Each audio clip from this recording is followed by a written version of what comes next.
یہ 3 جلدوں میں ہے، مفتاح السعادہ بہت مشہور ہے، پورے کتاب کا نام ہے مفتاح السعادہ و مصباح السیادہ فی موضوعات العلوم، کتاب کا نام، ٹھیک ہے۔ احمد بن مصطفیٰ اس کتاب کے مصنف ہیں اور ان کا نام مشہور ہے یہ تاش کبریٰ زادہ سے۔ تو خیر یہاں پر میں نے کہا کہ ایک تو یہ بات بھی، لفظ مقالہ اس کا استعمال کیا ہے، اس کی بہت اچھی وضاحت جگہ سے میں پڑھ رہا تھا، وہ ہے مقدمات محمد بن خلیفہ التمیمی کا ایک مقالہ ہے، کوئی 60 صفحے پر، مقدمات فی علم المقالات، ٹھیک ہے۔ اس میں صفحہ 5 سے 12 پر مکمل اس کے اوپر بحث موجود ہے۔ یہ ہو گیا لفظ مقالہ، جس کا استعمال ہم خاص طور پر امام اشعری وغیرہ کی کتاب کو دیکھتے ہوئے کریں گے۔ 2-3 اور اصطلاحات کو بھی میں چاہتا ہوں کر لوں۔ ایک ہوتا ہے اصول الدین یا اصول مذہب، اصول کا لفظ استعمال ہوتا ہے۔ لفظ اصول جو ہے یہ جڑ، بنیاد، اصل جس کو ہم کہتے ہیں، الف صاد لام، ٹھیک ہے۔ کسی بھی ایسی درخت وغیرہ کی جڑوں کو جیسے اصول الشجرہ کہا جائے گا، یعنی جس کے اوپر وہ عمارت یا وہ درخت موجود ہے، کھڑا ہے، جس دن آپ نے وہ جڑ کاٹ دیا تو وہ عمارت اگر ڈھانا ہے تو اس کے نیچے جو آپ نے اس کی بنیادیں ہیں اس کو آپ منہدم کریں تو عمارت گر جائے گی، تو اصول تو یہ ہو گیا۔ اب یہ لفظ استعمال ہوتا ہے کس مفہوم میں، اس کے لیے میں آپ کو ایک تو یہی ابراہیم رفاع صاحب کی جو معجم الکلام ہے، علم الکلام کی جو اصطلاح پر جو کتاب، اس کی بھی صفحہ نمبر 104، الاصل ما دل علی غیرہ ما دل غیرہ ما سی، یہ انہوں نے اس کی تھوڑی سی وہ دیا ہے، الاصول جمع اصل وہی فی اللغۃ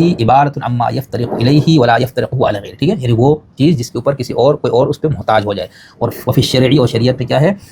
عبارۃ عما یبنى علیہ غیرہ ولا یبنى علی غیرہ، ٹھیک۔ تو اصول پہ تھوڑی سی میں بتا دوں کہ لفظ اصول استعمال ہوتا ہے جب ہم اس کو فقہ کی کتابوں میں استعمال کریں گے، اس کا مفہوم کیا ہوگا اصول الفقہ میں، ٹھیک ہے، علم الکلام میں، علم العقائد یعنی علم الکلام وغیرہ میں۔ تو یہ ہے معجم مصطلحات العلوم الشریعہ، جس میں بار بار حوالے دے رہا ہوں، جلد نمبر 1 صفحہ 195 پر، اور اس کا ہے اصول الایمان، انہوں نے پورا یہ دیا ہے، اور پھر بریکٹ میں عقیدہ، ان عقیدے میں اس کا اصطلاح وہ عقائد جس سے ایمان آپ کا بنتا ہے، ٹھیک ہے، اور وہ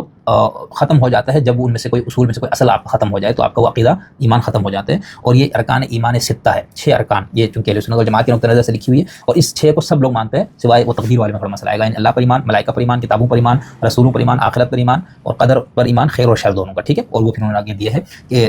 حدیث جبریل سے لے کر، تو ایک تو یہ ذہن میں رکھیے گا جب ہم اصول الدین یا اصول ایمان کہتے ہیں تو اس میں وہ تمام اصول ہیں جس کو تمام فرقے تسلیم کرتے ہیں، اور پھر اس کے اندر جیسے صرف مسلمان ہونے کے لیے کن اصولوں کا، اس کو سب مانتے ہیں کہ اللہ پر، آخرت پر اور رسول پر ایمان، ٹھیک، تو اس کو اصول دین کہا جاتا ہے۔ لیکن جب یہی لفظ اصول مذہب میں استعمال ہوگا، فلانا مذہب کا کے اصول ہیں، فلانا فرقے کے اصول ہیں، تو اس کا مطلب یہ ہوگا کہ اگر آپ نے اس فرقے میں رہنا ہے تو ان میں سے ان سب کو ماننا ہوگا۔ جیسے ہم کریں گے کہ معتزلہ کے 5 اصول ہیں، اصول 5، ٹھیک ہے، یا امامیہ کے 5 اصول ہیں، ٹھیک ہے، اصول 5۔ اچھا، اہل سنت نے اپنے اہل سنت کے لیے اس طرح سے کوئی نہیں بنایا الگ سے، لیکن یہ خاص طور پر یہ جو 6 ارکان ہیں اس کو تو صحیح مانتے ہیں، لیکن پھر آگے کچھ اور چیزیں ہوں گی جس کو ہم آگے بات کریں گے۔ تو یہاں پر جب ہم اصول مذہب کہیں گے تو وہ کسی بھی مذہب کے، اب مثال کے طور پر شیعوں کی ہاں اصول دین کے بحث میں وہ امامت کو لے آتے ہیں، ٹھیک ہے۔ اچھا بھائی، اگر یہ اصول دین میں سے ہے تو پھر تو کسی اصل کا انکار کرنا تو آپ کا ایمان سے ہاتھ دھونا ہے، تو پھر ان کے یہاں بات میں یہ ہوا، اور اب اس پہ ہی زیادہ اصرار ہے کہ بھائی امامت اصول مذہب شیعہ میں سے ہے، اصول دین اسلام میں سے نہیں ہے۔ کیا مطلب ہو گیا کہ اگر بندہ اس کو نہیں بھی مان رہا ہے تو اس کو مسلمان سمجھا جائے گا، جس دن آپ اس کو اصول دین سے مان لیا تو اس کے بعد وہ بات ختم ہو جائے گی، ٹھیک۔ یہ تھوڑا سا میں نے کہا اس کی اتنی ضرورت نہیں تھی گفتگو کی۔